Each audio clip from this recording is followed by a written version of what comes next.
স্প্যানিশের জরুরি দুটো শব্দ হচ্ছে পরকে পকে পরকে পকে পরকে পরকে হচ্ছে বিকজ যখন একসাথে থাকে যখন আলাদা থাকে তখন এই পরকে মানে হচ্ছে ওয়াই। খুবই সহজ।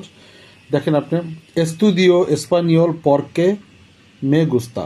এস্তুদিও মানে আমি পড়ি, স্পানিওল স্প্যানিশ, পরকে কারণ, মে গুস্তা আমার ভালো লাগে, আমি ভালোবাসি।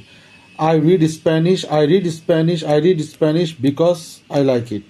Estudio español porque me gusta. Estudio español porque me gusta. আরেকটা উদাহরণ দেখি কারণের, মে গুস্তা এল কাফে। আই লাভ কি, কফি পছন্দ করি। পরকে কারণ, মে আয়ুদা, আয়ুদা মানে হেল্প, মে আয়ুদা এটা আমাকে সাহায্য করে। মানে টু despertarme আমাকে জেগে থাকতে সাহায্য করে। তাহলে মে গুস্তা এল কাফে, আই লাইক কফি পকে বিকজ মে আয়ুদা despertarme because it helps me wake up.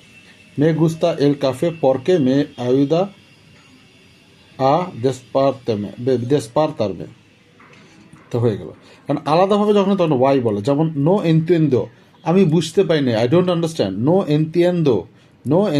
No এনতিয়েন্দো পরকে এদা এস্তা ত্রিস্তে। এজাটা যেহেতু মেয়ে, এজো হইলে ছেলে হতো, তাহলে এজো তাহলে এল হতো, তাহলে ছেলে এল, এদা হচ্ছে মেয়ে, নো শি ইজ, এদা এস ত্রিস্তে মানে হচ্ছে স্যাড। No entiendo, আমি বুঝতে পারছি না পরকে, why she is sad. No entiendo por qué ella está triste. I don't understand why she is sad. No entiendo por qué ella está triste. I don't understand why she is sad.